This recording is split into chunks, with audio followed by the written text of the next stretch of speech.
And frankly, I love that our competitors have to try to compete with us. They're now focused on helmet weight. The new Shed helmet came out and they're talking about helmet weight. 2 years ago, your helmet weighed 6 pounds. So competition makes all of us better. And that's the beauty of the country. It's the beauty of the sport.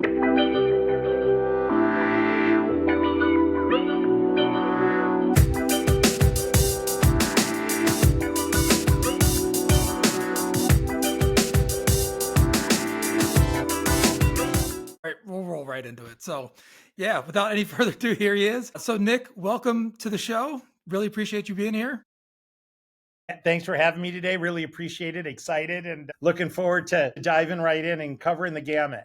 So, before we start talking about your journey, can you just give our audience a quick thumbnail on who you are and what you currently do?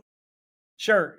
My name's Nick Esayian. I'm the CEO and founder of Light Helmets. We make football helmets for the NFL, NCAA, youth leagues, flag football headgear, and we've got a variety of other products here on the horizon. Company's been around since about end of 2018. I've got a career history in corporate America, entrepreneurial areas, and then I race automobiles professionally for about 27 years. So there's a lot that we're gonna dive into this. And like I mentioned before we recorded, I'm pretty excited about it. Before we start talking about all the cool things that you're currently doing, where's your origin story? Where'd you grow up, and what did that look like? Sure. So I grew up in a little town in Wisconsin, southeastern Wisconsin, called Racine, Wisconsin. My parents, great mom and dad. One of the challenges in life I had was not, unstable home life. Like everybody's got issues. I was a young kid. My parents were married 61 years, only child. I was born in the late 60s. So, my early memories were watching the news and, the tail end of the Vietnam War. But it was kind of an interesting scenario because my parents had sent me to a Lutheran school, and I didn't really belong with that group of kids because I didn't go to the Lutheran church. I went to the Armenian church. And a lot of people don't know, but the Armenian church, the Catholic church, Greek church, they were all the same at one point. So the religions are kind of the same, Christian religion. And then at my church, I didn't fit in because I didn't go to school with those kids. So I always kind of was like, the odd man out. And I certainly didn't know much better at the time, but without any brothers and sisters and being in that scenario, I really was kind of like, kind of in that lone survivor mentality as a kid, right? You don't know any better, but at the same time, you're like, I don't fit in over there and I don't fit in over there. I got to figure my own out. So when did this occur to you? I know you said you didn't realize at the time, but is this something that you've reflected on at a later date, or did you come to this realization like, middle school, high school time? I will say that I really got picked on when I was young. I was young in terms of I was a November birthday. So like when I went to high school, I was 13 years old. I didn't even weigh 100 pounds. So when I went out for the football team, people were like, holy man, like we don't even want to hit this kid. He looks like he's in, fifth grade. So I realized it at the time, but you're trying to fit in, you're growing up. I was a decent student, not a great student. I was a horrible athlete in grade school. I kind of found my way once I got into high school and started playing football, and all of a sudden I popped up, and as a junior, I was about this size, and then things changed. But I think all of those struggles that I went through, whether it was kind of being the odd person out, getting picked on a little bit, having to deal with maybe not fitting in from an athletic perspective early on, it really created some desire to do that. So you make an effort. I mean, you build up some grit and some resilience. Now, at the time, I had no clue. It was just a little bit uncomfortable as a young person. And I'm sensitive to kids now. I was probably overly sensitive to my kids. You want your kids to be able to fit in, but they do need to go through some level of, adversity. Otherwise, you don't know how to deal with it as you get older. And I think all of that served me well, albeit painful at the time. And I do give my parents credit for being able to balance it. Now, if we were in the days of modern times with social media, gosh, I can't even imagine applying that same situation and what kids go through today. And we'll talk a little bit about that, but I was probably fortunate not to be born in today's world. Yeah, I feel similarly especially with social media. Once I got to high school and college, I'm glad there wasn't social media around. I mean, nothing. I mean, I probably have some criminal stuff where the statute of limitations haven't expired, so I won't say anything. But if there were camera phones and social media when I was in high school or college, I'd probably be taking the metal cup and going across the bars right now. So Yeah. So when you said horrible at sports, that's a strong word. Was it? Did you have lack of coordination? Also, was it just your size, or did you just didn't have hand-eye coordination? Like, what else was there? it's a great question, and don't feel guilty about asking it. I was just a year younger, and when you're a young man and you're, let's say, in sixth grade, and you're a year younger than everyone else, because you're developing so quickly, you're physically just not able to compete at that level. When in a junior varsity environment, it's by grade.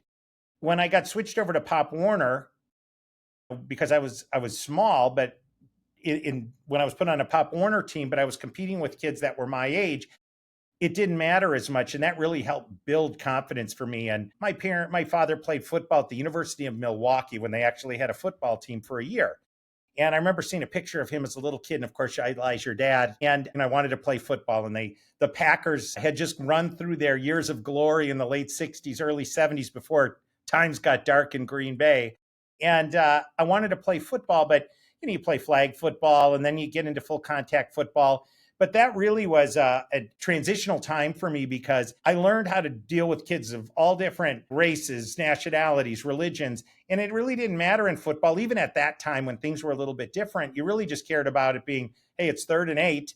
We got to make this work. And the kids that you ran with and you went through this with were really your kind of your friends and your family. And I really gelled in that space because that's where I did fit in. And albeit not the greatest athlete, just being behind age wise, I caught up in high school, but that you're not quite there. And I remember a principal actually said to me, I remember doing a triple jump, and he looked at me and he shook his head and he said, well, Nick, he goes, maybe when you get to college. And I can't imagine a teacher saying that to a kid now, but it was like somebody like sticking a needle in me and deflating the air. But hey, you had to come back from that.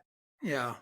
So one of the things that you just touched upon was the experiences you have in meeting different people and going out adversity. It's a common theme among entrepreneurs, like the different things that they have to go through and what they realize, and especially being able to work with different people. So it's really cool to hear you say not only your experience early, but then the things that you had to do to adjust. So once you started playing sports and you started to catch up, I mean, I'm interested, like, how far did you take it? Because you were playing high school, but then you became a race car driver. Were you into driving earlier on also, or was that later down the line? It's funny because my father was a medical examiner. So my parents were so worried about something bad happening to me that I think I was playing tackle football and driving before I could mow the lawn. They didn't want their only kid to get hurt. Now, the reality was, I played football in high school, played baseball in high school. I wasn't a very good basketball player. And then I played a little bit of football at the University of Wisconsin-Whitewater. I took a swing at playing quarterback. I ended up being a Z. And then I tried out for the Milwaukee Express, which was an outdoor semi-pro football team. Dabbled in that a little bit in the early 90s. And I was actually at a gym and I saw a poster up about a driving school, a local driving school. So I actually went and I thought, man, this is cool. And I'd always been a motorsports fan in terms of motorcycles and cars. But auto racing is you really have to either have some knowledge to be able to, at an amateur level, maintain and prepare the car yourself, which I had zero. I could put gas in the car, or you had to have the money to be able to, finance a crew or rent a competitive ride. I had neither. And I just decided to jump in the deep end. And that's how the motorsports career got started. But I was working at the same time, and trying to do both was really an interesting challenge. If I had to go back and do it again, knowing what I know now, of course I would make the same decision, because I'm happy with, where my life is, at least right now, mostly. But when I look back, man, living both of those lives, I never had a summer from maybe 1991 to 2019, 2020, because I was at the racetrack from March until, October, traveling around the United States, Canada, Mexico, some other places, racing cars. So what was the job that you were doing when you started dipping your toe into race car driving? So it was 1990, May of 1990. I graduate with an undergraduate degree from the University of Wisconsin-Whitewater, which is a D3 school. I didn't have the grades nor the athletic prowess to end up anywhere else. Although they've won their share of national championships for D3, I squeak out of there with a 3.51 GPA in the business school, and you had to have a 3.5. So that shows you, how I barely made it out. I was wondering when you put that one after the 5, I was like, wow, it's Yeah, precise. my old former girlfriend was a counselor, and she said to me, I walked in, she goes, Nick, you need to get 18 credits of A's in your last semester, or you're not going to graduate. And if you end up with even a low B, you'll never get your grade point up. And I just remember sweating. I had friends that were making diplomas up on a Xerox Docutech and giving it to their parents so that they look like they graduate. I'm like, I'm not joining that club. So really put my nose to the grindstone and kind of stayed out of trouble and pressed it across the goal line. But there weren't a lot of jobs in the early 90s, 1990, especially, the first Gulf War had yet to take place. We're in the middle of a recession. My options were going in the Marine Corps, working for 3M selling building supplies, or they were interviewing 190 people to fill 2 spots at the Xerox Corporation. And at the time, Xerox had just won the Malcolm Baldrige Award. It was still a big company with almost 100,000 employees. And they had some of the greatest sales, finance, management training on the planet. And I was fortunate enough, the people that did the hiring, it was almost like trading places. They hired one guy that never drank a beer, dressed in pressed shirts and, undergraduate classes. And there was me, drinking beer out of my Moose's Loose cup, in my afternoon class before heading out and causing trouble. And this gentleman and I, his name's Bill Roscoff, he and I got to be great friends. And he was a football player at another school, transferred in. And I ended up going through all these interviews, and I got this job at Xerox. And I remember my initial salary, I think, was $24,000. And I was so excited. And as I got out, I'm in the race space, $24,000 didn't go very far at all, right? So, then I'm playing this game of credit card, paying things off, racing. Oh, you know what? You can go to this race out here. It's a little bit farther away. It's going to cost you an extra $1,500. And my crew guy was paying $20 a day. But the second my job would end, we'd get in a car and we'd drive to a track, roll the car off the trailer, and then race, sun or shine. And I didn't know how to do anything on the car. So my poor crew guy was, really an indentured servant to the effort. And I was blessed to have some great people around me until I got in the pro ranks where somebody else took care of it for me. So when you see this poster and you don't know not much about it, but you follow it. So what was the first step? Where do you go to the meeting or you go to the event and they do training? Was it a specific type of car that you start on? Walk me through that process. Sure. And it's a lot different now than it is then. And we can talk a little bit about that because everybody's like, oh man, I'd be a great race car driver. If they drive 15 miles an hour fast on the highway, they're ready to be in Formula One in the documentary. So for me, the first thing I did is I started to do where you show up with your street car and they set up a course with cones. And it's called autocross or gymkhana. And you have similar cars in a similar class. One person goes at a time and you race the stopwatch. You're racing the course. And the person with the best time runs. You might get 4 or 5 shots or bites at the apple. And you learn car control there. And you also learn if you've got an affinity for this, because you have to understand that you're taking this 4,000-pound weight and you're balancing it on 4 balloons with steering, brake, and power. So there's a physics to it. And there's some setup to a car, but a street car, you can't really make too many changes to. But I quickly realized I had pretty good car control, and that's probably growing up driving in the snow in Wisconsin. And, I did that for a couple of years, and I thought, man, I'd really like to do some real sports car racing. And I got in a New Eagle Talon, which at the time was this little sporty 4-wheel drive car. And someone asked me and said, we need to use your car as a pace car at this amateur race. If you come to the race and you let us use your car, you can ride in the pace car. And I thought, perfect. So I get there, I'm on the track, 30 seconds. I'm like, I have to do this. So walked around the paddock, found somebody that had a car, a spare car, an older car, and she was willing to rent it to me for a very reasonable dollar amount. And, she saw me jump out of the pace car. I had to be someone, right? And this is Black Hawk Farms, like Rockford, Illinois, a little track. And the people were so nice to me. The first race I show up, I'm winning the race, and I end up passing some slow traffic, fly off the track, hit the wall, get back on track, still end up winning the race. And I got home and I tell my parents this story, and they're terrified, right? They're watching these car crashes on Sunday television. Uh, so it was an interesting play because you have this now very individual sport coming out of playing football, which is really a team sport. And I learned a lot, but the process really is you go to a driving school. You can go to Skip Barber, Bob Bondurant, or something like that. You can get a novice permit. The novice permit lets you go and compete in a very low level race. And they put a big X on the back of your car so people know that you don't know what the hell you're doing on track. So be prepared for the worst as we go by this amateur. And once you run so many of those races without causing any type of catastrophe, then you're allowed to have a regional license, which lets you race at a low level. And then there are various stages of licensing. And there are people that start racing in their 50s and 60s when their financial situation allows, because it can be very expensive. And then there are other people that'll go and they'll race spec Miatas, and that's their hobby in life in their community. And the racing world really taught me what selflessness was, because again, I didn't know how to do anything on these cars. And I would have competitors that I would be racing against, and in a lot of cases beating. They would come over and work on my car for me because something would break and I didn't know how to fix or repair it. And it was really a growth process. But the other component of it is there's nowhere to hide in a race car. There's a video camera, and when I was pro racing, there's maybe 6 of them in the car. They're on your feet, your hands, your eyes, your helmet, out the front, out the back.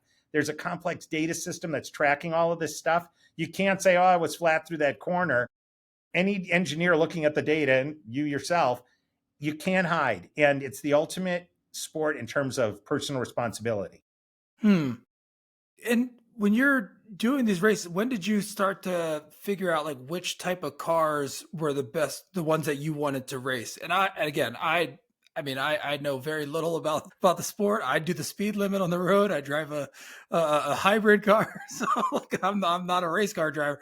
But like I know there's a big difference between the NASCAR and the stock cars and F1. Like when did you start to figure out like, oh, this is the lane that I want to take in this career? So, they're open wheel cars like a Formula One car, Indy car, Indy Lights, Toyota Atlantic, all the way down to like a Formula Ford or Formula V. And those almost look like a go-kart up to, these Formula One cars where Mercedes has 2,000 employees, working on 2 cars, which is crazy, including development. NASCAR is a closed US-based series. The cockpits are you're inside the car. And then there's sports cars where you're turning left and right, you're racing in the rain. The friend group that I accumulated when I started racing was a sports car group. And because I didn't have the experience mechanically or in the automotive setup or anything, I really just kind of stuck in that group, and I performed well in that space and won a bunch of races my first year, more races the second year. And at the time in the early to mid 90s, sports car racing really had a resurgence. And tracks like Road America, Road Atlanta, Mossport, the Long Beach Grand Prix, Laguna Seca, and now they're blossoming, right? There's so many people in today's world that are taking the wonderful road cars we have access to and taking them on track. But my first car was a Mazda Protege. It was a crap wagon. I mean, it had stickers all over it. It had a welded-in roll cage. It looked like a little 4-door sedan you drive on the road, but we made that thing defy the law of physics. I graduated to a Dodge Neon, which was a souped up version of the Dodge Neon that Dodge sold. And in some of the races, there were 100 cars on the track at the same time, but you could make some real money in a weekend, 10, 15, 20 grand. Gosh, when I was working at the time, I wasn't making much more than that. So you were able to win enough to cover the cost of the car. And that's kind of why I pursued that sort of racing. And, I was very fortunate in my network of people, and through some good luck and performing reasonably well, to have opportunities with teams like Real Time Racing, one of the winningest auto race franchise in history in the United States, Bimmer World, TRG. And I've had some fantastic teammates, Peter Cunningham, Boris Said, Kuno Whitmer, Eric Curran, Brandon Davis, guys that won championships in multiple different series. And it really was an interesting place. Once you graduate to pro racing and it's on TV, now you're the quote unquote man in the arena because you're failing in front of not just the people at the track, but everyone. And if there's 28 people in a race, there's one winner and there's 28 losers. When you talk about these mentors and the people that you're meeting along the journey, if you coming into this and being a novice, but you have skill, you have talent, you're making it happen, were there people specifically that gave you advice? I mean, you mentioned the kindness and people offering help, but were there like mentors for you along the way that kind of took you under their arm? Yeah, absolutely. One of my first mentors, his name's Peter Cunningham. He's probably one of the top two or three most winning sports car racers in the United States, and soup to nuts in any series. And the first autocross I went to, where you race through the cones, he was the instructor, and we're still great friends now. And we've been through, gosh, racing and business and relationship, and you really gel together. But he provided me with guidance, and took a liking to me early on, probably to his chagrin now, but being able to lead me in a direction of, hey, this is the team you want to race for, or don't go and do that, or stick to this series, or wait another year until you go and do that.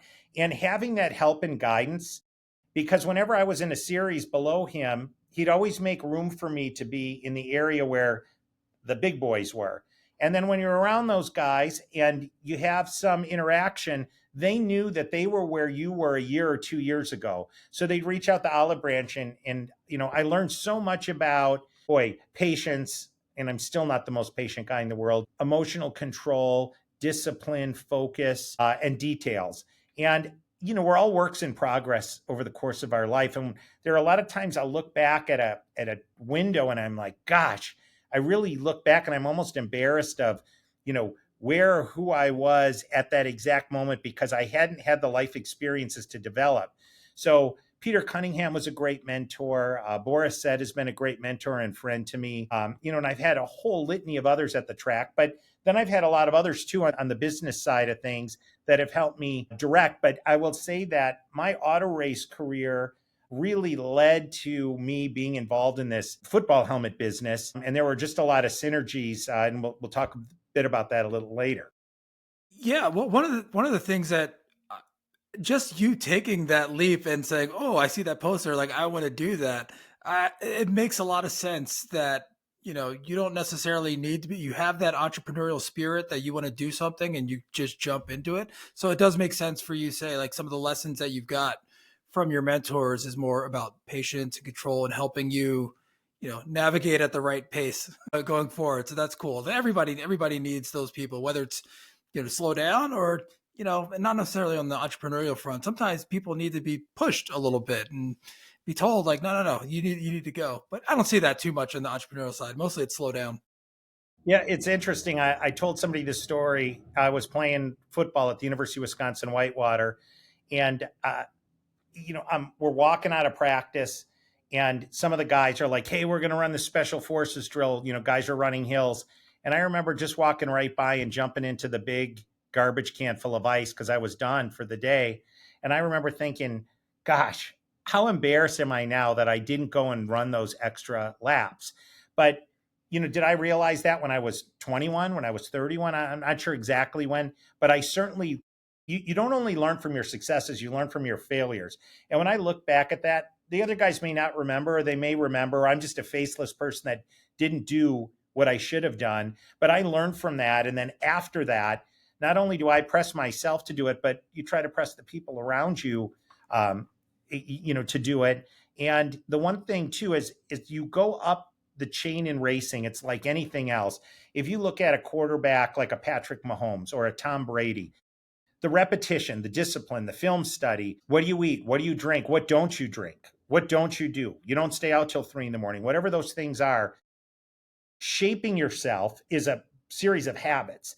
And it's the same thing in the race world of being able to shape yourself, but then having the discipline where you can apply it to other things. And whether it's going back and getting my MBA or running businesses, or how do you mentor people so that they don't walk past the special forces hills and they go do it, but they do it when they're 20. They don't wait until they're 30 like I did.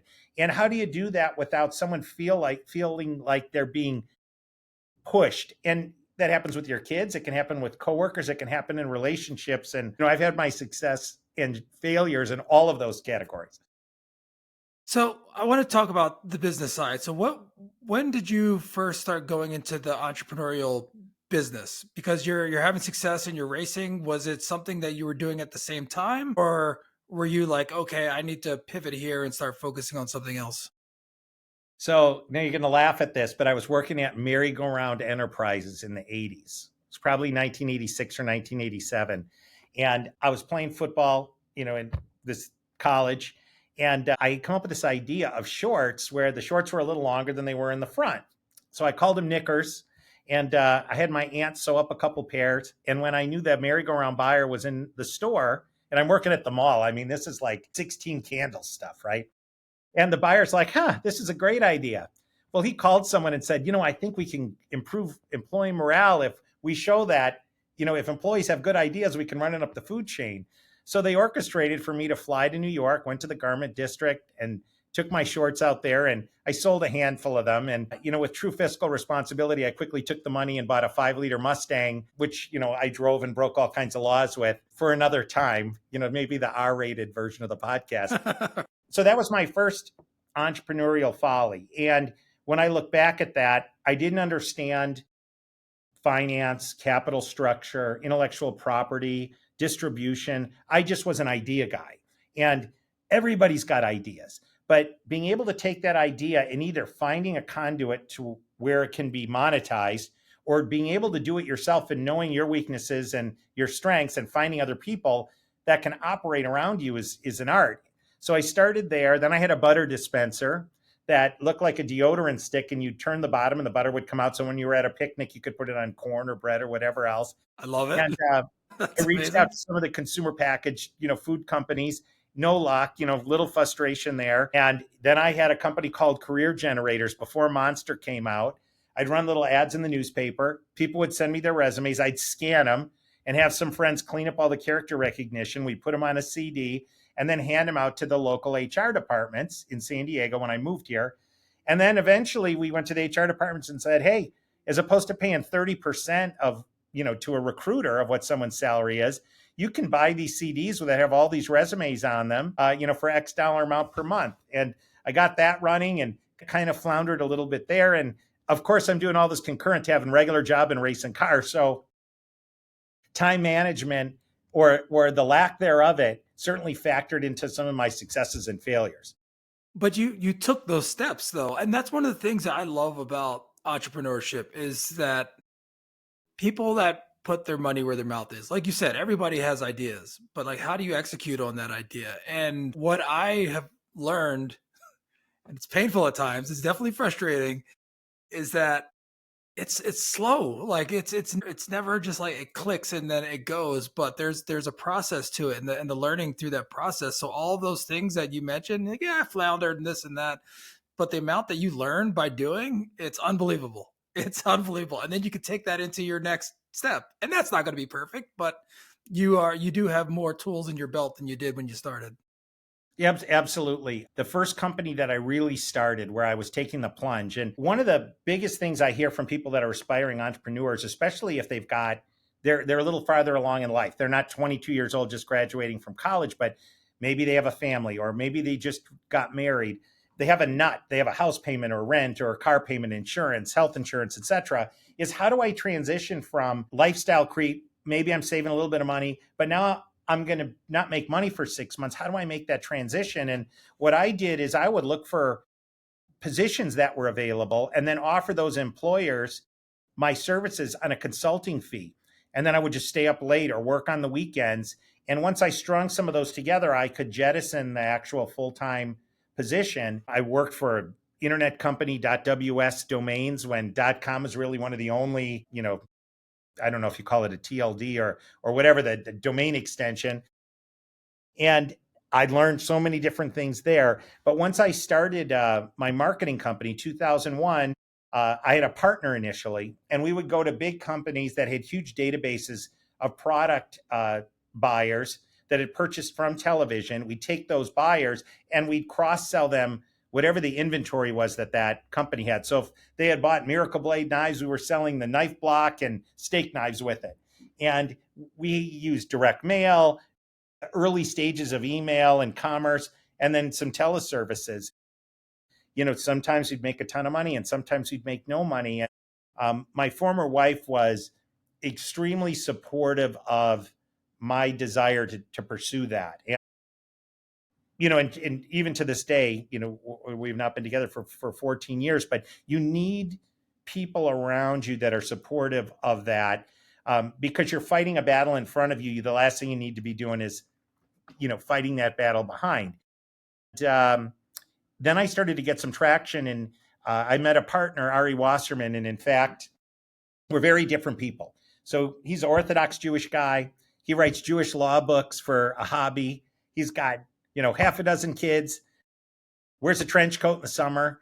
And, when he and I That's started it's very specific. he still does. And in fact, I'm a guest speaker, I think, at Jekava University in New York, where I'm like the only non-Jewish guy talking to these kids about working with people that are not Jewish. But so here you have an Armenian guy and a Jewish guy working together. Harvard Business School actually did a case study about us, about our company, Revenue Solutions, and he worked at a vendor, and my consulting company was in there, and we decided to start a company. We didn't know exactly what we were going to do, but we knew we were going to do some sort of marketing initiative. We would come up with products and we try to sell them. We worked together and ground through it, and gosh, barely made payroll. We had 1 or 2 employees, and I'd come home and I was just fatigued. I'm like, my God, we're never going to get any of this over the goal line. And you start to think, gosh, what could I do next? And the second you do that, now you've lost the initiative because you're not fully committed, because there's an out, there's a B plan. Don't have a B plan. And we can talk about when there's a point to quit, but it's not really quitting. It's just like the Marines would say in Korea, we're attacking in a different direction. But we finally got to a point, the economy got a little wobbly around 2007, and we had come up with a concept for a book called Debt Cures. And it ended up being one of the top 100 books of the century. We hired the snake oil salesman, Kevin Trudeau, to come and do an infomercial. We put all of our pennies together, and it was 150 grand for him to come in for the day. And I'm like pulling quarters out of the couch, selling, tools and baseball cards to come up with the money. We shot the show, we put it on air, and it was a huge home run. And then we followed on with a bunch of other infomercials. And who would have thought? I certainly didn't. Having an MBA, having played football, I'm racing cars. I kind of feel like, I seem like a corporate guy. I absolutely wasn't. But, this company, we grew to $50-60 million company, and we only had 8 employees. We sold things on television, and it was a huge hit until e-commerce really attrited into television media. And we just decided, hey, we're gonna go our own way. And Ari's a successful guy, moved to Israel, 6 kids, still writing Jewish law books. I got divorced, kept racing cars, went through the Sheriff's Academy to go do search and rescue here, served warrants on a U.S. Marshal Violent Fugitive Task Force, and a bunch of other crazy things. But we're still good buddies. And, it's a crazy life, and that's when this whole light helmets, and at the time it was called SG helmets, kind of got on my radar. Well, okay, but I definitely want to spend a decent amount of time talking about that. But the search and rescue piece, where did that come from? So during my race career, everyone in my family was in the military, and I was not. And I'm very conscious of the ability to be able to go out and start a company and take a chance, right? Or to be able to drive across the country, or to not worry when I sit down at a cafe that somebody's putting a bag next to me that's going to blow up. That being an Armenian kid, no one looks at me any different. I had every opportunity that anyone else did.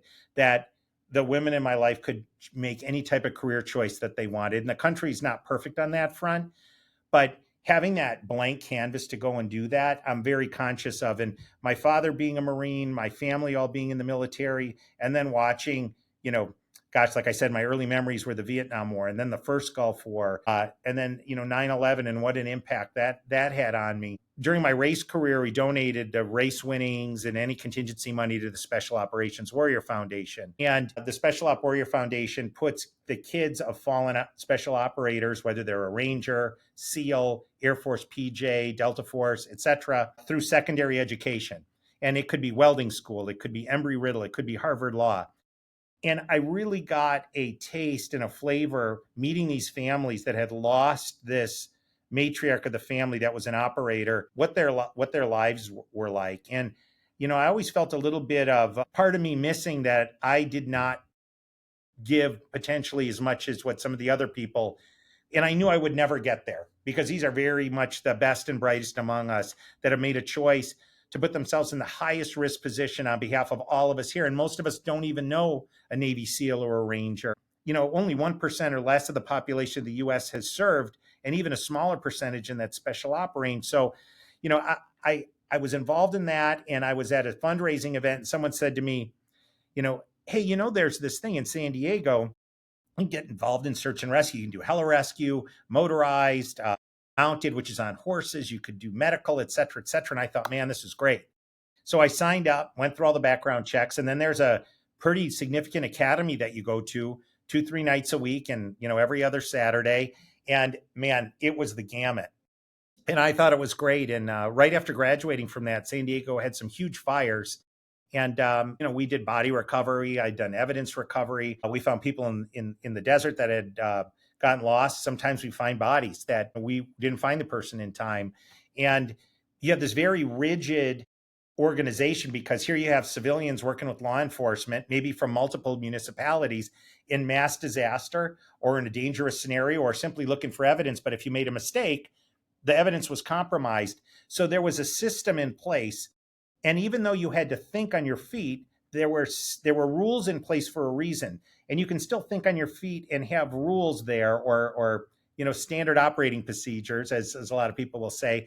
And I really learned to apply that in my business as well. So again, it was a great learning experience. I met a lot of great people, did it for about 10 years. And during that period, I had some retired military buddies that were SEALs that were doing a violent fugitive task force. They were involved in it in one of the adjacent states. And they said, hey, you've gone through the search and rescue thing. We'd love to have somebody that can drive. So if somebody gets zinged in one of these events that we're involved in, you can get us to the hospital, because in these rural areas, a lot of times it's hard to get transported.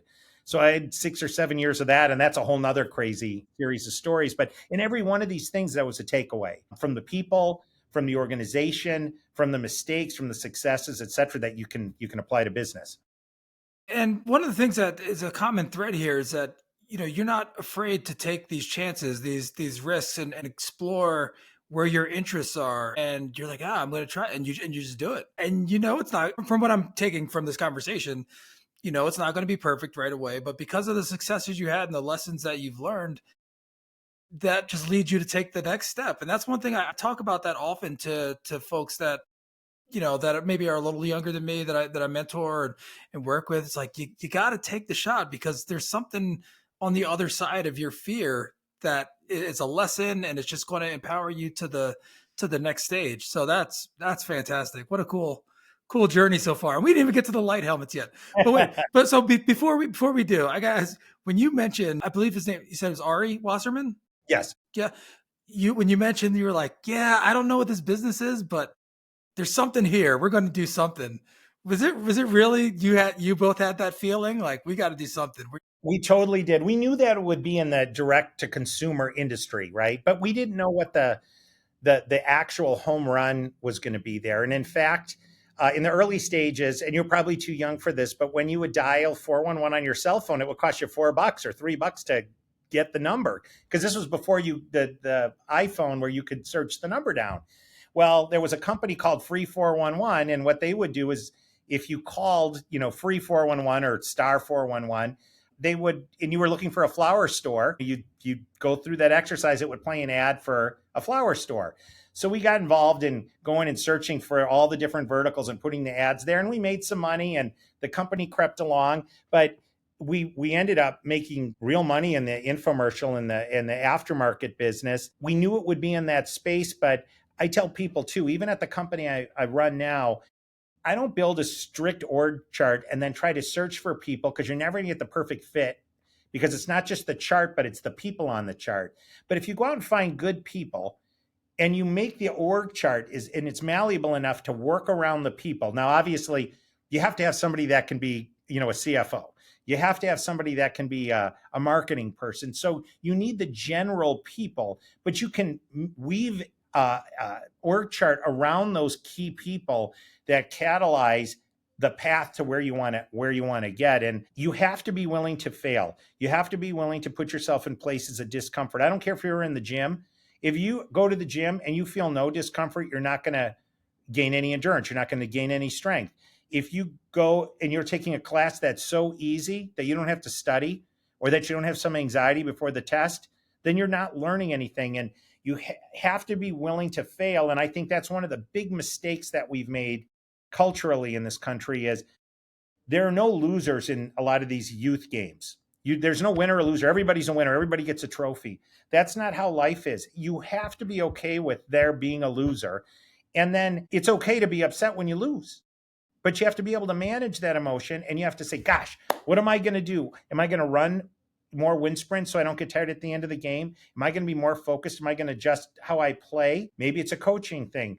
And it pushes you to be better. And maybe you don't win every game, but you will start to learn to build a structure to get from failure to success versus just pretending there is no failure. And it's important to look for people or people that can be fostered that are willing to fail. And I'd much rather have an employee that makes 95 decisions, maybe only comes to me for 5 that they want to talk about, and they make 10 mistakes than someone that makes 5 decisions and comes to me for 95, right?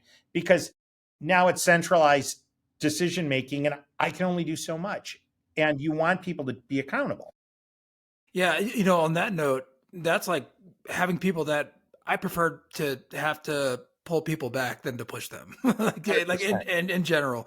But also what you're saying about, and this is one thing I really love about sports, and especially as I'm involved with my son's sports. He's 11 years old and he plays just about every sport. I don't coach him as much anymore because it's time for other people to coach him. But it's like the lessons that you learn through sports, like not whether it's not even just win or lose. It's how do you respond when you're winning by a lot? How do you respond when you're winning by a little, or when you lose by a little or lose by a lot? Like there's so many lessons there that you get to see in real time and get to see them work through, because that's life too. Sometimes you're going to win big, sometimes you're going to lose big, sometimes you're going to win a little. And so being able to navigate that, it's just such a great learning opportunity. 100%.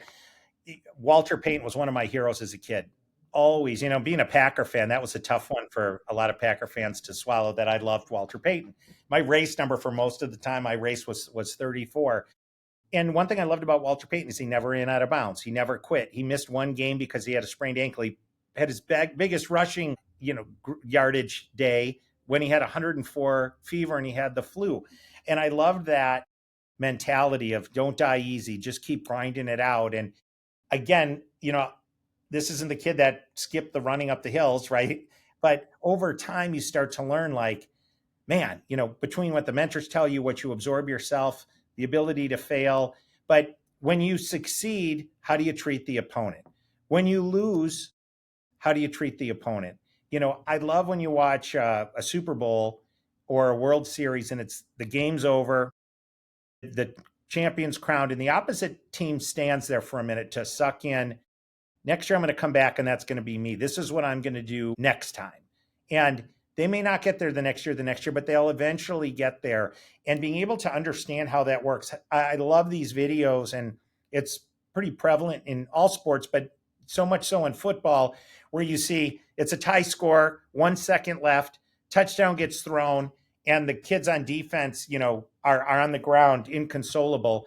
And the offense jumps around, and then you see the kids from the offense go and pick the guys up on the other team, tap them on the back, give them a hug, and move on from there. That's such a good learning experience, because that event that happened in that 30 seconds, you're going to be able to apply to your spouse, to your kid, to your friend, to your business partner, coworker, someone you're consoling after a death or a tragic event. That's the beauty of sports. And I think football demonstrates that even more than other sports. And all the sports are great sports. And I don't think kids should be focused on just one sport, but I'm in football, so I see more of it. But whether I'm in the Raiders locker room or at a youth football parent meeting or in a high school, some of the finest young people that I have met that are far better than I was at that age are in these locker rooms in terms of being polite, situationally aware, disciplined, kind, supportive of their teammates. And it's such a good environment for kids to develop. And even if you're not, every parent thinks their kid's going to be in the NFL, right? It's just the way that it is. But the reality is, there's 1,700, 1,800 NFL players, and they're great people. And I will say that I'm shocked at what quality people are playing professional sports, and that includes college, which is now professional as well. But you don't expect that when people are at home and they're sitting on the couch and they're not playing, and they're like, why did that guy throw that interception, right? Or, hey, Tiger Woods, we have this unique guy. He's a great golfer. Then he has some problems, and they're like, oh, I knew he'd fail. Then he wins the Master, and they're cheering him on again. They're still sitting on the couch because they didn't want to fail, and they cheered him on because they wanted the hope of somebody being able to win, and he won. And then when he lost, it made them feel less guilty about still being on the couch. And we trademark man in the arena at Light Helmets, and it's such a fantastic speech. I'd urge everyone to go and read that. But the Roosevelt speech, yeah. It is fantastic. And I applaud everyone that goes out there and is willing, whether it's a female basketball player, a football player, a race car driver, a Navy SEAL. For every one SEAL that gets through the whole training, there's 80%, 90% of the people don't get through BUDS. That doesn't mean you're a failure. You failed at that task, but that individual task doesn't define you as a failure. And anyone that goes out in front of their friends and family or the public and is willing to, you might be in a Formula One car. There are guys that race in Formula One, their entire career never win a race. Doesn't mean you failed. You're the top 20 drivers on the planet, but you have to, in your mind, be able to prioritize that and understand that you brought value, whether it's to your family, yourself, grinding away and making the best of what you have to offer. And hey, you know what? There's some rough timing in life. I've experienced some of that. I've had far more failures in business than successes. I played football. I wasn't a great football player. I did a decent job. I was a good race car driver. I feel like I was toward the top of my craft, but could I have raced Formula One? Absolutely not. Are they more talented? Yep. More driven? Yep. But my overall body of work, I'll take. But were there areas I could make improvement? Sure. Am I going to lay on the ground and with a bottle of whiskey and a pistol because I left some marbles on the table? Absolutely not. But what's my next chapter? And that's what I think these sports allow kids to do. Is game's over. What am I doing next? This one thing I really love about this podcast, and it's easy to see the quotes and to hear people talk about perseverance, but you are a true entrepreneur, and you being able to talk about that in real time and actually explain the story about the failures and about the things that didn't work out, it's powerful. And to be able to hear that. So I thank you for sharing that story. And I can't believe we've been talking for like almost an hour now, and we haven't even talked about light helmets. But let's going on and on too much. No, it's good. It's all good stuff. So let's start with when you had the idea or like when this started, because it is absolutely remarkable from everything that I've seen it. I can't wait to hear your telling of the story. So when did this come to your mind?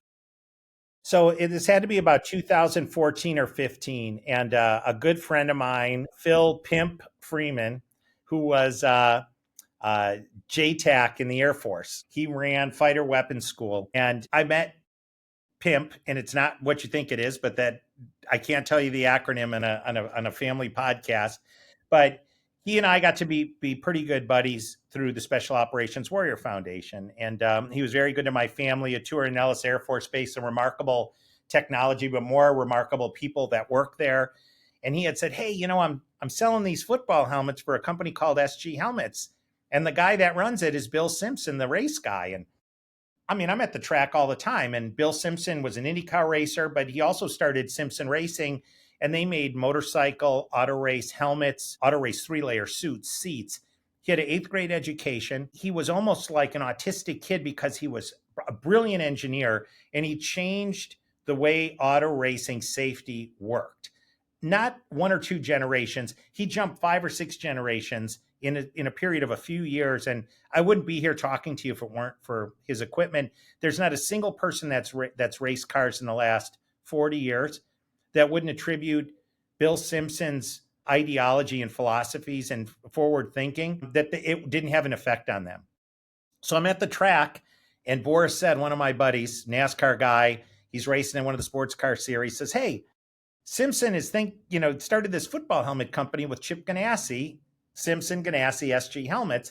They've got some guys in the NFL, Dwight Freeney and Jeff Saturday, wearing these helmets. He's getting up there in age and he's mad at the NFL because they're not innovating. Why don't you take the thing over? And I'm like, I'm getting to the end of my race career. I'll look at it. So Bill and I talk. This took a couple of years. We did some diligence and finally got to the point where he was willing to sell the company. And he just said to me, hey, Nick, you're the only guy I know that played college football, but raced enough to understand what these advanced materials in weight, the impact of weight has in impacts, but you've also run a business. Let's put something together. And it took us, 2 years. And he was a pretty obstinate guy. He's a character himself. And he passed away a couple of years ago, but a brilliant guy. And he just said to me, you got to make sure that you don't fail because this can impact millions of people versus the technology in auto racing and motorcycle racing affects a small number of people. So one of my good friends, Joe Hegner, was a big wheel at TD Securities, retired, was running a fund. He had gone through the Sheriff Academy just before me, search and rescue. Another partner, Justin Burt, the CEO of Havas, who had bought all my media for my infomercial company. A couple people from the race world, Jimmy Edmonds, a baseball player, pooled some money together, bought the assets from Simpson, and we started this company. And about a year in, we're like, man, we got something here. We made the helmets look better, fit better. The NFL didn't want to talk to us. They said, your helmets won't pass our test. The colleges didn't want to buy. But we had some parents that were doing research on helmet weight. And they're like, oh, there's something here. So we started selling to youth. And then the pandemic hit, right as we got proof of concept. In fact, I had flown out and met with Richard Green, who owns part of the Eagles. Owns First Go Trust. Birds. I'm an Eagles fan. Sorry. Oh, my God. When I hear that, I got to say Go Birds. Sorry. He's such a nice guy. So he agrees we had put a couple $1 million in between all of us. And now I'm post-divorce. I've written some big checks. Bankroll started at zero and it was almost back to zero. So putting money in this thing was, like going to Vegas, right? I'll tell you a funny FedEx story after this. We put our money into this thing and now the pandemic, and I'm like, what are we going to do? The phone rings. It's Richard Green. Hey, I got a lot of problems with this pandemic thing. I don't know when it's going to end. I'm sorry. I can't follow through with the investment. And I was like, oh my God, what are we going to do? I wanted to lay on the floor with a pistol and a bottle of whiskey, but what we ended up going in research and development mode, didn't take salaries, grounded out. We come out of the pandemic, sold everything that we had. And now we're like the dog that chased the car. Like, now what do? We quickly realized that there's only 2 other football helmet companies, or 3 at the time, on the planet. Unless we were in the NFL, we were never going to get acceptance. In the NFL, there's some controversy there, and they have helmet testing, how they do it, et cetera. They do a great job they're in the business of putting the best product on field. They want these guys to play. Anyone that doesn't think that the NFL is in the business of trying to keep people healthy, they're wrong. Now, I don't agree with all their ideology, and that's a good thing because, competition is what breeds a better product. But we knew we needed to get on the NFL field. And what Junior wears, in terms of a helmet on a Friday night is totally different than what's worn in the NFL. The helmets might look the same, but Tyreek Hill can run 23 miles an hour. The only time Junior is going 23 miles an hour is in the SUV on the way to or from the game, right? So the helmets are very different, and we knew we needed to build that top-tier helmet. And so we started to raise more money. Fred Smith, the founder of FedEx, got involved. Tony Romo, Cam Jordan, Darius Robinson, one of the executives from RT Specialty. And then my phone rang, and it was some of the SEALs that I had supported. They're all retired with other businesses. They said, Nick, you supported us. We're going to support you. If you don't get a little emotional when you may get that call, you're almost heartless. Like, I thought it was remarkable that they showed up to help me out at that key time. And they did. So the company's cap table, the owners now, NFL players, former NFL players, Tyrod Taylor's NFL player, brilliant guy. He calls me and he's got ideas. And I'm like, man, that's a great idea. Like, when are you going to retire so you can come and work with us here? So you got regular players, retired players, business people, auto race people, and military people. The common thread there is everyone's used these pieces of equipment or materials someplace else. They get that weight matters. They get that advanced materials matter. The companies that have been in business 100 years, the helmets they change incrementally. We're revolutionizing the space. And, I'm very proud of the people that I have on the ownership group with us, as well as the 12 doctors that have helped us develop this stuff. And these are not the infomercial doctor with the stethoscope around their neck. It's the head of neurology at Baptist Health, Michael McDermott, the Chargers former doctor, Tal David, the guy that wrote Brainwashed, Dr. Peter Cummins. We've got these brain trust, all smarter than I am, contributing and helping move this ball forward. And guess what? Now we're in all the NFL locker rooms. We had players wearing it last year. We're in 100 NCAA locker rooms. We've got kids wearing them at all ages, and the company's just kind of really starting to blossom. That's amazing. For congratulations. I know it wasn't a straight path to get there. What was the moment that you feel like when it started to get the initial acceptance, like from the NFL or whomever? Like what was that like tipping point, do you believe? So when we partnered with a company called Collide, they're based in Canada. They had come to us and wanted some helmet geometry so that they could enter a contest that the NFL was putting on that had grants for $500,000. And it was called the NFL Head Health Tech Challenge. And the other companies wouldn't give them anything. They didn't want to share their IP. So we gave them the shell we were using. They called us back and they said, hey, we won this challenge. We won $1 million from the NFL. Well, I'm getting inquiries every day, dozens of inquiries in a week. So I'm not listening to these guys. I'm blowing them off. Finally, this guy was just all over me. I finally engage him and I'm like, holy crap, like they figured it out. So we whip this together. I call the head of health and safety at the NFL, Jeff Miller. I'm like, are you going to let us test off cycle? Because they test once a year, all the helmets. He's like, if you're working with these guys, we'll do it. So we tested and lo and behold, we passed. Now we didn't get any press out of it because it was mid-cycle. They didn't want to set a precedence for anybody else that they do it mid-cycle, but they were generous enough to give us a shot. And that way we could go get more nickels to put in the jukebox for the following year. And I knew once we got to that point that we at least had a shot. But when we picked up a young athlete by the name of Cameron Rising, he played at University of Utah. He was playing in the Rose Bowl against Ohio State. He got knocked out wearing a competitive helmet, which at the time was the number 1 rated helmet. And when you watch the impact, he kind of just got slung down in the grass. I was like, oh my God, the guy's having a seizure. He got knocked out. And, they ended up losing the game. He was fine, recovered. He ended up wearing our helmet the next year.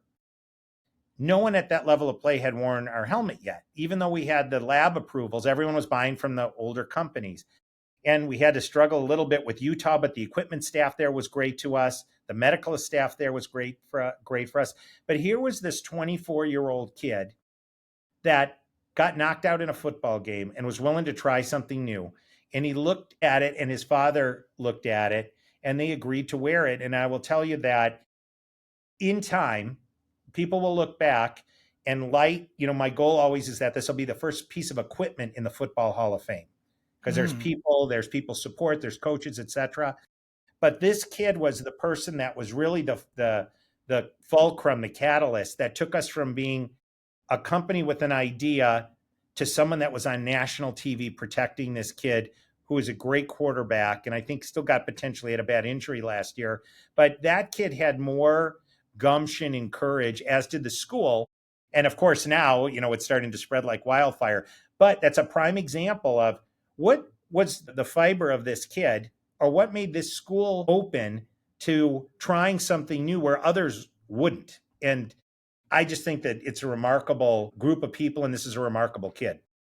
Yeah, that's awesome. I can't wait to look more into the story because do you have more like the case study up on the website or something? Yeah. I've got a great video of this kid, unfortunately getting knocked out in helmet A and then, getting targeted time after time after time in our helmet. But also, Virginia Tech's an independent group that rates these helmets. We have the number 1 tackle football helmet ever tested. And it's also the lightest current one for sale. Riddell makes hundreds of millions of dollars a year, and our helmet isn't even close to theirs. It's so far ahead. And the same with shot. And then in the NFL test, like we're right in the meat of it. I think we have the number 1 quarterback helmet tested this year, number 2 overall. And we'll take great pride when we see starting quarterbacks again out there with it this year. So tell me more about the helmet itself or the helmets, because I'm assuming there's different styles and types, and it's light, so it's the weight is a factor. What are some other factors that? There you are. Here we are. Look at that. So those listening, he's holding up a pretty cool looking helmet. Yeah, this is the light Apache. It's from Memphis. I use this because of Fred Smith, our biggest investor, is a Memphis guy. Okay. So tell me about other things that you've put into your evolution of this helmet. It's the materials, it's the design. Like how do you go about your R&D process? Sure. I mean, anything that's not proprietary. You don't have to tell me anything super.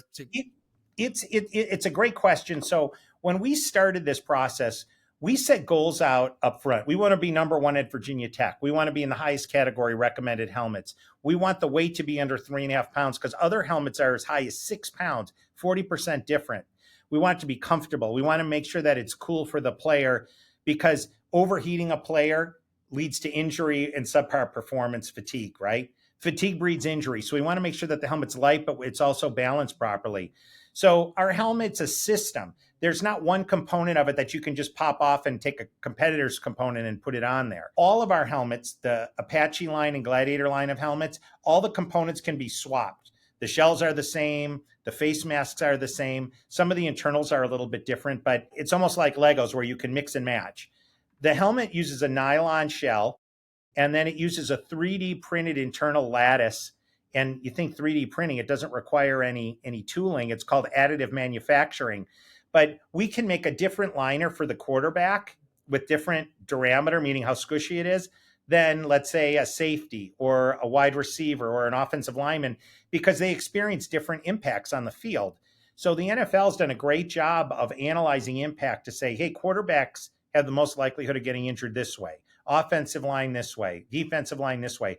So we make specific helmets for those. And whether it's the 3D printing, whether it's the type of foam we use, lightweight face masks with either chromoly tubing or titanium, the balance of the helmet, the overall weight of the helmet, but also, and a lot of this stuff's not reflected in a test, but outside might be 20 degrees outside, but inside the helmet, it's 90 degrees because the player's, sweating. What is that temperature difference due to the performance of the helmet? Well, nobody tests that. We test that. What happens when you're the starting punter and you're running around getting warmed up before the game, and then you put your helmet down and it's not the NFL, so there's no helmet heater, and that thing turns into a rock? What temperature should that helmet be stored at? How many hits can a helmet take before it starts to degrade in performance? All of these different things, from if you tackle me and my head slams back into the ground, that's one type of impact, versus if I'm catching a seam route and you hit me, that additional 3 pounds that somebody else's helmet might weigh in an ADG impacts 240 pounds of extra force on my neck. So we go through all of those things and we reverse engineer into what our original goals and guidelines are. And it's worked for us to date. And having a number one football helmet, the most highly scrutinized sport, at least for head protection, we're extremely proud of that. And we've done it with a very limited amount of cash. And frankly, we're in the middle of our Series A. We're halfway through. Finance is in part important of any business. And, we're not out hunting for $100 million. So no institutions are really going to invest in this. It's going to be high net worth people and family funds. When you show someone this helmet, they'll say, well, what's patented? Well, we have 11 patents. What stops the competition from coming in? How big is the market? What's next for you? Can you apply this stuff to hockey or construction or bike? And all of those are great questions. And that's part of our overall business plan to build this from an upstart football helmet company into a very large company that offers a premium product, but that protects the 6-year-old kid and the 36-year-old quarterback in the NFL. It may be a bicyclist and bicycle helmets, could be hockey, flag football, soccer, and other sports as well. So one of the things that, wait, before I ask this, where are you doing the testing? Do you have a lab? Do you have like a warehouse space that you're doing this testing? We do. So we're in Carlsbad, California, just north of San Diego, America's finest city, I'd like to say. We have our helmet lab in-house, but it's pretty rudimentary. The more advanced equipment that we'd like to buy will come with this next round of funding so we can do everything in-house. So right now, for some of the more advanced stuff, we actually have to send it out. And there are 3 or 4 impact labs that are very well respected and certified around the country that are very cooperative with us in terms of R&D work, along with using programs like LS Dyna where you can simulate all of this. So we simulate it, then we'll build prototypes, send it out. Then you got to look and say, okay, how are we going to build pre-production units? Because you want to make sure those operate to the same standard as the prototype. And then you have to do destructive testing, because when you're getting tens of thousands of components, you have to make sure that the components all fall within the same parameter, so that your son is getting the same helmet that my son is getting. Those testing labs it's expensive, and you got to fall within their timeline, because you're not only testing against other football helmet companies, some of which have their own lab, but they still use third parties to validate, but equestrian helmets, motorcycle helmets, bike helmets, cricket helmets, and everything else. And, timing is important, because you can miss a whole season if you wait too long to get some of this work done. Yeah, and when you talk about some of these other use cases, or at least other platforms that this could be useful, I remember there was a story, I forget where I saw it, but they were testing for concussions, and one of the people that do like water skiing, when they're on the skiing, and Yep. their heads just bouncing up and down, like they have it. So it's not just necessarily those hard impacts, but it's the little ones too. So I just, there's so many uses, and like figuring out how you can stabilize and do things. So yeah, you got a lot of green grass ahead of you, a lot of opportunity. The weight thing is the enemy in any sport. If you ask anyone in auto racing, motocross, or the military, where catastrophic helmet failure or an event is a fatality, they'll tell you that weight is the issue. When you watch UFC, you can hit me in the forehead a lot, and I can absorb a lot of damage. But when you start to hit me and my head starts to snap around on my cervical structure, that's when people get knocked out. That's when there's injury. And concussions come in different flavors. You have just a regular kinetic blow to the head. You have a contusion there. You have contra coup, where you crash in your race car and your brain loads forward, and when it slams back, you get the contusion on the back. There's vibration, where, if you put your head up against a jackhammer and ran it, that does something different. And then one of the things that, we've seen a lot of military veterans is concussive blows, meaning pressure change. So somebody puts dead cord on a door, and instead of standing 30 feet away, because they don't want to let the bad guys recover before they run in the door, they're standing right there. Well, when you blow 30 of those off in a day, those are 30 small events. A lineman in the NFL, he's probably getting hit in the head every play. It's not as big as the catastrophic wide receiver hit or quarterback hit, but he's getting hit every time.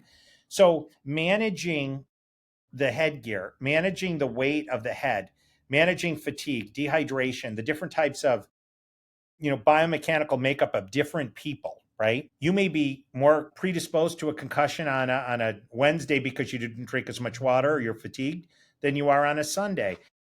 You can't have a test that covers all of those variables. So you have to have some rules of thumb in place.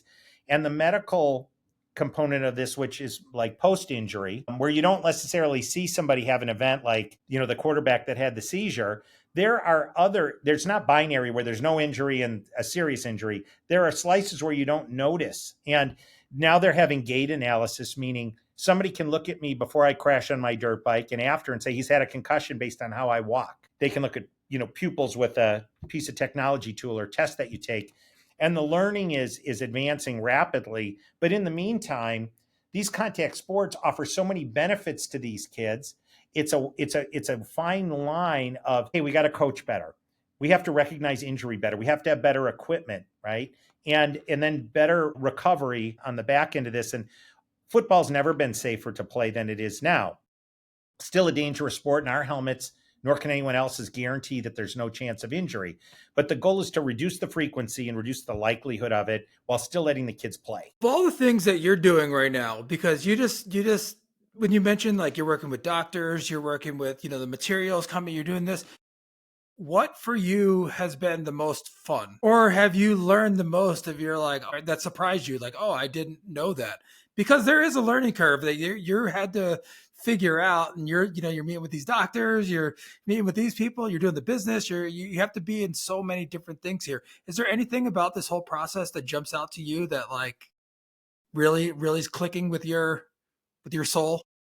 I think so. There's probably two. I would hasten to say which one I like better, but one is the research and development component, because we have an engineer here, Kodiak Brush. He went to MIT and he played football there. He's a leading tackler there. A 30-year-old kid. He's brilliant. I put him up against any engineer in the space at any company. And the outside engineering firms that we use, including our friends up in Canada, Clyde, that won the NFL Head Health Tech Challenge, when you are dealing with these guys and you can see, and women, and you can see the wheels turn, and then I'm sitting on the side and I can recognize certain things that they're talking about or make suggestions that fit in. And you see this product kind of going through its cycle.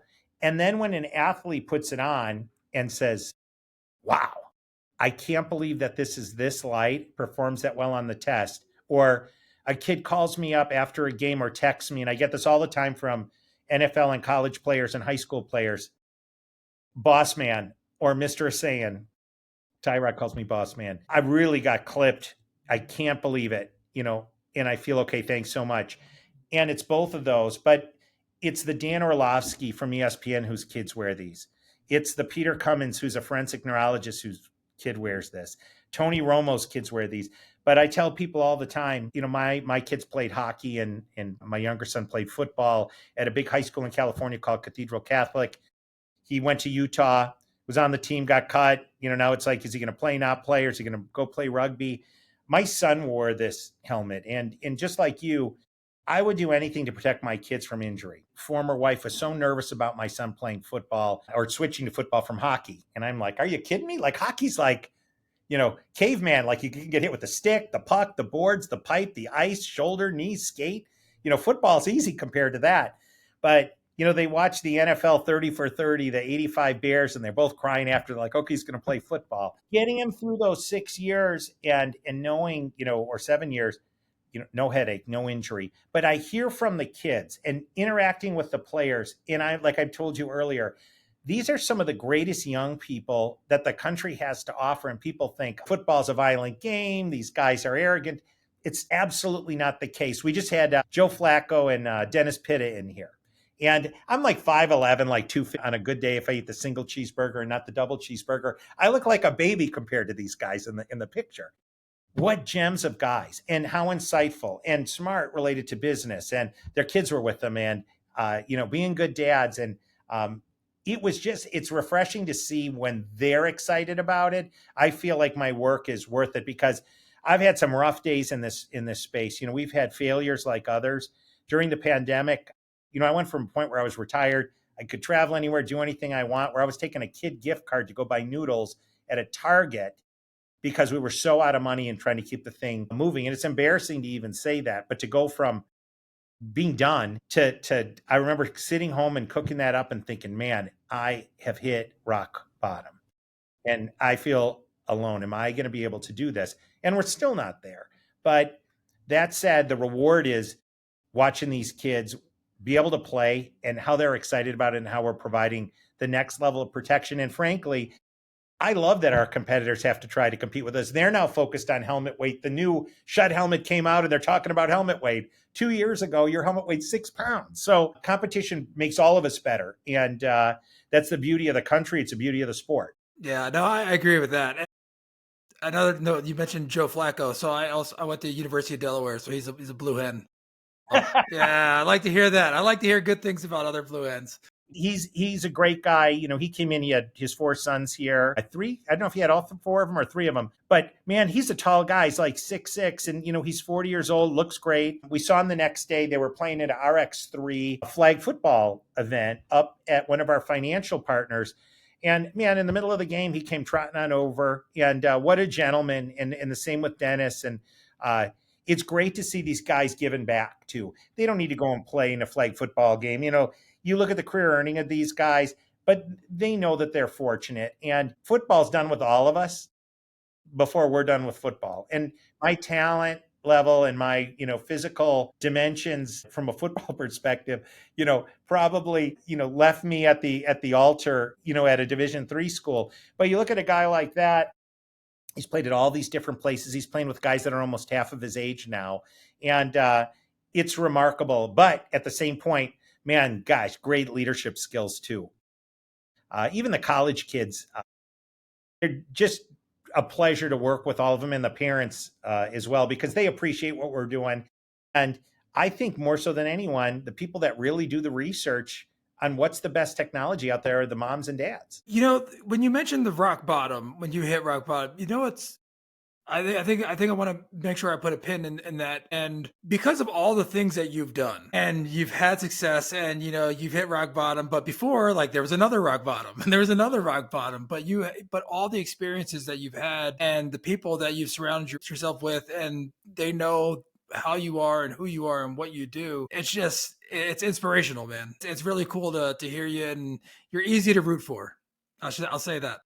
I appreciate that. And, when I was kind of flying high, I'm racing cars, I'm going doing this fun thing in New Mexico with these retired team guys or serving warrants. Got some money, playing a little tennis. I had some flexibility. You're sympathetic when you see other people struggling, right? And I had gone through a lot of struggles to get to that point because I started with zero. But getting to the point where you really are getting your ass kicked, where you're at the bottom. I was sitting at my former wife's place, and I was coming over to see my kids, and we had a great relationship after the last 5-6 years. And I'm sitting there, and I was reading an article in The Athletic that had been published about our story, the ups and the downs. And I kind of had my face in my hands, and my former wife, who's not always free with the compliments, said, "What's wrong?" And I'm like, "Man, I just don't know if I did the right thing in going to do this. And I don't know why it's so hard. And, I hate being the candy ass sitting here, but I feel like a victim." And she's like, "The reason you're doing it is because nobody else can do it. So go and do it." And hearing that from somebody that normally would be telling me, "Why aren't you doing this? Or why aren't you doing that?" That was my personal victories, and to her credit, and some of my friends too have been really supportive through this. When you go through these periods, and I will tell this to anybody else that's listening to this, you're going to have relationship problems. I've gone through that. You're going to have financial problems. I've gone through that. You're going to have business challenges, physical challenges, people that get sick around you. Keep going. If you can't plot your goal out to where you see it on the horizon, start breaking it down to, "Hey, I'm going to just get to that tree," or "I'm going to take the next step." Keep going. Tomorrow is going to be another day. It's not as bad as you think it is, and it's never as good as you think it is, but don't give up. And when I look at all of the people, all the special operations guys that I've seen, or their families where they're no longer around, and I feel like a victim for even a moment, I think about what those people, men and women, went through on my behalf. So I'm going to live my best day, and I'm going to use every molecule of energy that I have to keep going. And tomorrow you're going to have a better day. And don't quit. I think the Rich Dad, Poor Dad book is a great way for people to kind of get a recharge and a reset. And even if you've read it once, go back and read it again. The Jocko Willink podcast is fantastic. Positive messaging, doesn't talk about politics. It's not divisive. It's, hey, we all have these issues. This is what you need to keep going. And I will tell anyone, and whether it's a politician, an athlete, a business person, I'm sure you've had this in your path. You're going to feel at times like, I'm beaten. Why is this happening to me? And you will never get pushed more than what you can handle. Just keep going and take that next step. And I now am empathetic for people. I will go out of my way even 2 steps farther than I did before, even if I don't have, if I had that noodles that I bought with the partial Target gift card that somebody gave my kid after I bought the video game, I remember it was written on there in a Sharpie, $14.37. So I'm buying the shittiest noodles I can buy in the frozen food section.